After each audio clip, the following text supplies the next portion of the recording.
Hi guys, welcome to my channel. My name's Alisha and today I am doing a fun video.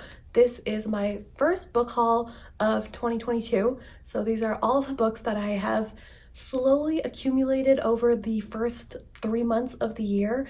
And honestly, it's a lot more than I am proud to admit that I've bought. But thankfully, some of them, haven't been full price, I guess. Some of them are used books, gifts, things like that. But yeah, these are all the books that I bought. Let's see what they are. So first up, I have a thriller book, and that is All Her Little Secrets by Wanda M. Morris. And I don't really know much about this book, but I'm really intrigued by the premise, and I've heard some good things about it. And yeah, basically on the back it says, "It is a searing story about the secrets we can never manage to leave behind." And in this fast-paced debut thriller, Wanda M. Morris crafts a twisty mystery about a black lawyer who gets caught in a dangerous conspiracy after the sudden death of her boss. So that sounds really cool. And also I think this is the Literally Dead book club pick for April. So that is the book club that Kayla from Books and Lala hosts. And so I am hoping to read it, by April so that I can hear everybody's thoughts about it. But yeah, I am excited to read this one. Then I have a really pretty book, and that is The Ivory Key by Akshaya Ramen. And this is a YA fantasy inspired by like Indian mythology or like Indian inspired. And it's another one, I really don't know anything about this, but it says the four siblings, a country in ruins, one quest to save them all.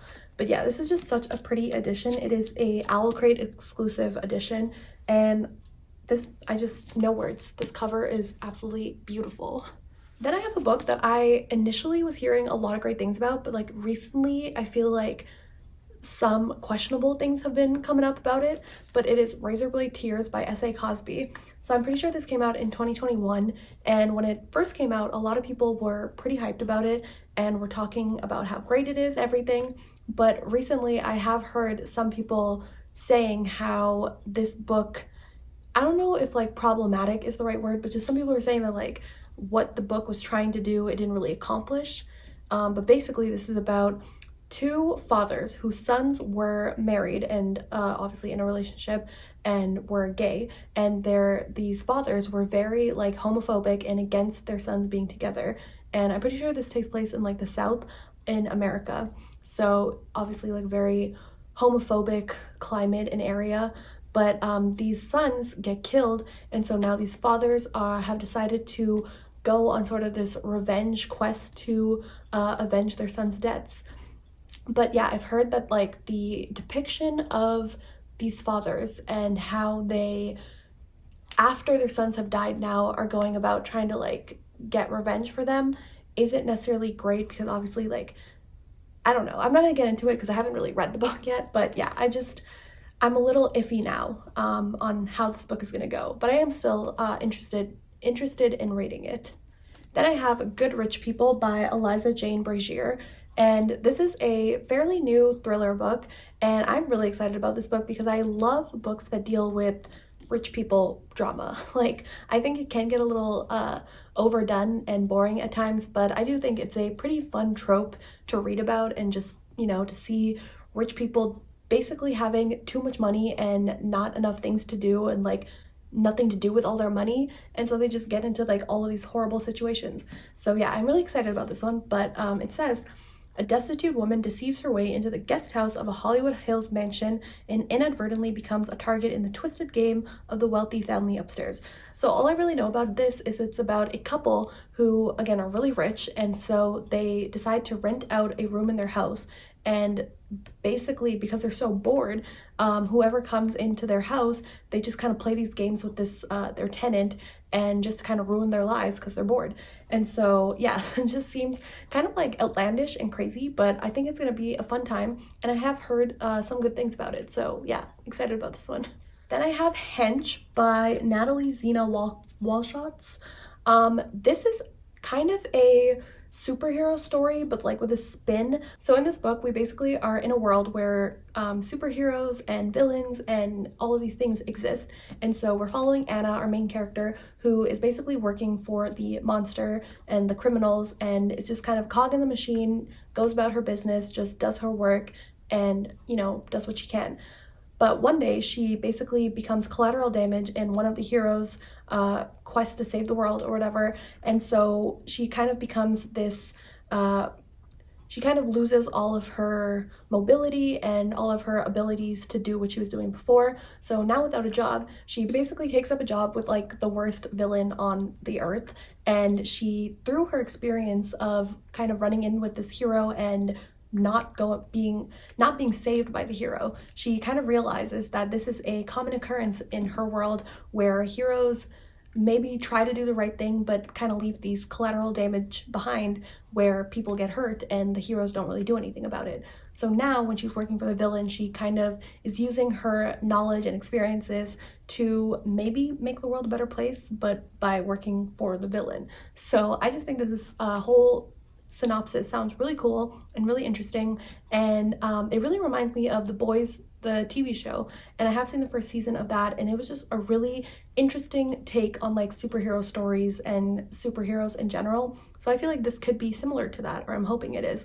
But yeah, really excited about this one. Then I have In My Dreams I Hold a Knife by Ashley Winstead, and this is an adult thriller book which is just really popular and really hyped up, and I actually have read this book already and I absolutely loved it. It was 5 stars, and it is very deserving of all of the hype that it's getting because it is just so fun and so interesting and like so much going on. This is basically, we're following these group of friends who are coming for their college reunion 10 years later now, and basically in this group of friends, one of the friends was killed back in college and another friend of theirs was kind of suspected to be the murderer. And so now when these friends meet up again, somebody is kind of pointing fingers and trying to figure out what actually happened. And so we kind of go through present day as well as flashbacks, seeing these group of friends and, you know, their time in college, as well as sort of all of the secrets they were keeping and who actually killed one of the friends. And so it was just, yeah, really interesting, so much going on, so fast paced, so fun. There was like a really nice romance in it and some great plot twists, and yeah, just really love this book, and it's another really cool cover. I really like it. Next I have kind of an older book, but it's Such a Fun Age by Kylie Reid, and I recently read this and I just really like the story. I think it was a really interesting as a plot, and then also as like what actually the book was talking about I thought was really interesting. Following a Black woman who is 25 and is a babysitter for this really rich white family, and so one day her employer calls her and tells her that something has kind of happened at her house and she needs our main character to come and take this toddler to like a local grocery store or just get her out of the house so that she can kind of deal with this problem. And so our main character is at this like birthday party, you know, she's not really dressed professionally or anything, but she says, you know what, fine, I'll come and help you out. So she comes over, takes the kid, and her and her friend take the kid to the grocery store. And so everything's fine, they're just, you know, hanging out, taking care of the toddler, but a security guard comes over and he basically accuses her of kidnapping this child because she's obviously Black and the kid's white. And so that is kind of the starting point of the story, where we are now following our main character, as well as 2 other characters, one of them being her employer, the mother of the kid that she babysits, as well as a man she sees at the grocery store who is actually videotaping the whole occurrence with the security guard, kind of just in case if she needs ever to use this video to, you know, deal with the racism and discrimination that she just faced. So those are our 3 main characters, and I think basically, so yeah, that's their starting point of the story, but there's just so much else going on in the story that made it so like very interesting, and there was like a lot of drama and a lot of really good discussions about kind of woke culture and performative activism and what it means to be racist and live in a racist world. So I think that this book was just really interesting, really fun, and as soon as I read it, I really wanted to have a physical copy.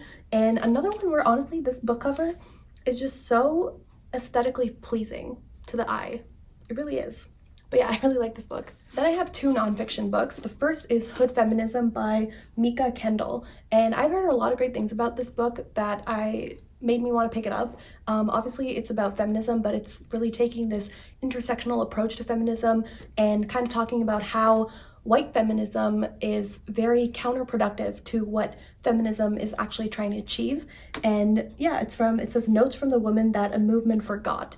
And so as a person of color, as a woman of color, I think that this book is going to have a lot of important things to say. And then I also got So You Want to Talk About Race by Ijoma Olowu. This is a book that I also have read recently, and as I was listening to this on audiobook, and as I was listening to it, there was just so many things that I was like, I really want to physically own this book so I can kind of highlight and reread this book later on. So I basically decided to go and buy it, and like I said, I have read it.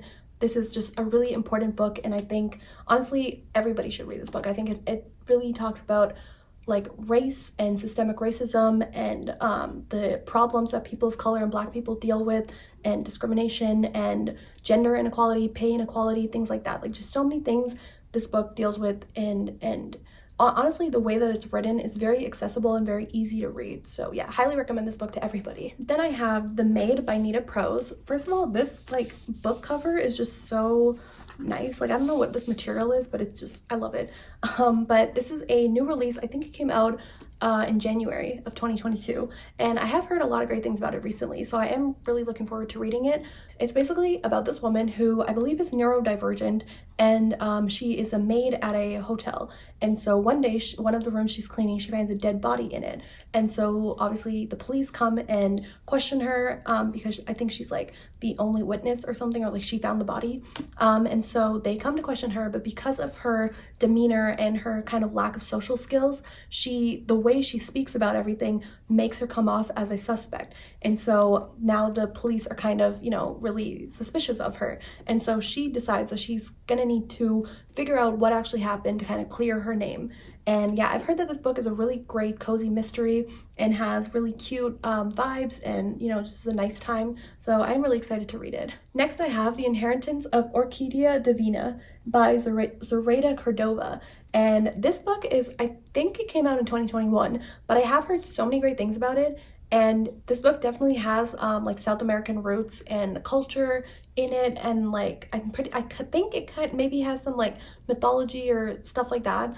I could be wrong about that, but I've heard a lot of great things about it, and I am really in a big fantasy mood. So yeah, I'm really hoping I get to this soon. Then I have a couple older books that I finally was able to get my hands on because I was really wanting these. But the first is An Emotion of Great Delight by Tahir Mafi. This is, I think it might have even come out in 2020, if not in 2021, but it is Tahir Mafi's second contemporary book, and the first one was A Very Large Expanse of Sea, and I absolutely loved that book. But I did read this book last year, and another 5 stars. It was so amazing. And this basically is dealing with a young Muslim girl who is growing up at a time when 9/11 had just happened, and there was a lot of like Islamophobia and discrimination.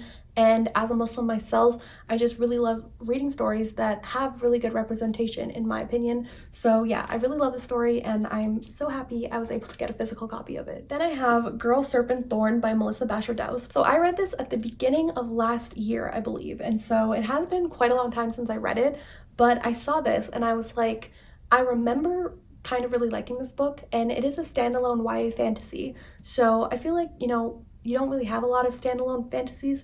And yeah, I just really remember that I did really enjoy it, but I do want to reread it because I don't really remember a lot about it other than the fact that I liked it. So I'm hoping I still like it because I also really love this cover. So yeah, I'm hoping I really like it so I can keep it on my shelves. So it's about a princess who is cursed to be poisonous to the touch. And so we are following her as she deals with this curse and the consequences of if she touches somebody. And yeah, I honestly don't really remember too much about it, so that's why I need to reread it soon so I can see if I like it still. Then I have another book that I read recently and just fell in love with, and that is Girl 1 by Sarah Flannery Murphy. And this is a science fiction-y thriller, romance, mystery, road trip book. It just has so much in it, and like it's so fun, it's so fast-paced, and it just has so much going on. So I really love this book, and I haven't heard anything about this book, so I had really low expectations when I first picked it up. But again, I just fell in love with it, so I was like, I need to buy it and I need to own it. But this basically is a world where the scientist has figured out a way for women to reproduce without needing male's DNA. So these children that they reproduce are basically 100% of their mother's DNA. And so the scientist, he did this kind of experiment 9 times, and so we have girl 1 to girl 9, and we are following the story of girl 1 as she kind of dealt with being a product of this experiment in a world that was kind of very against these experiments happening. And so we are following her as she finds out that her mother is missing. And so now she has decided to go and find her mother and figure out what happened. And then as she's going along trying to find her mother, she's also kind of figuring out stuff about her origins and her past, as well as the other 8 girls that were a part of this experiment, because she grew up without really knowing anything about who those other girls were or like how she kind of came to be.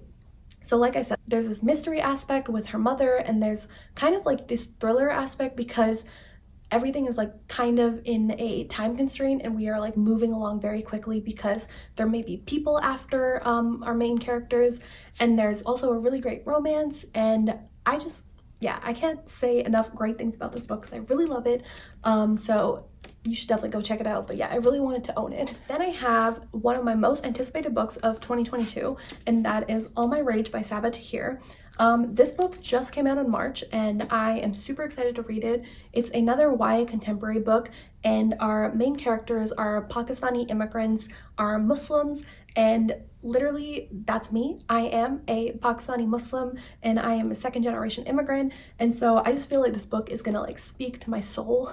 I am just ready to get like completely destroyed by this book because I've heard it is like a emotional ride, and there is just so much going on. And I mean, so many people love it, and a lot of, you know, people that I really trust on the interwebs have spoken very highly of it.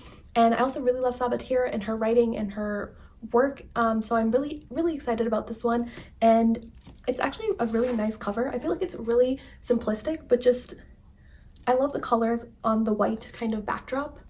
So yeah, I really love this, and I'm super excited to read it. And then lastly, but not least, is The Atlas 6 by Olivie Blake. So this, of course, is the new version. And honestly, it took me a second to get on board with this one because I really liked the self-published version in the paperback.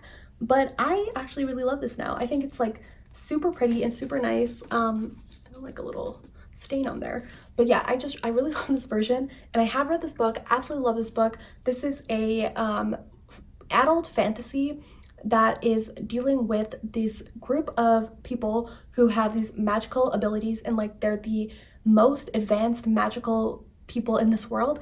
And so they get recruited into this society where, unbeknownst to them, only 5 of them are going to make it through, and there's 6 total. And so it's basically this, they are training in this academy sort of, but also are sort of building alliances, and there's a lot of secrets and things because one of them isn't going to make it to the end. And so honestly, this was just such a wild ride, and there are, like I said, 6 characters, and all of the characters are super interesting, super unique, and just have really great dynamics with each other. Throughout reading this, you're just kind of on the edge of your seat, and again, it's like really fast paced, but you're just constantly being like, who can you trust? Who can you not trust? Who's actually like on the right side? Who's trying to help? Like, there's just so much going on, and I really love this book. I am actually excited to read this version because I did read the self-published version, and I've heard that this one does have some changes and like edits, and I think there are some additional either chapters or like stuff in this book. So yeah, I'm really excited to read this one and see what was actually changed. So those are all 15 books that I have bought, been gifted, all of that fun stuff this year so far. And like I said, they are a lot, and I was hoping to not buy as many books this year, but I feel like 15 isn't bad. That's about like, you know, 5 books per month so far. It's been 3 months into the year, and I feel like that's pretty good, you know? But those are all the books, and I hope you guys like this video, and I will see you next time.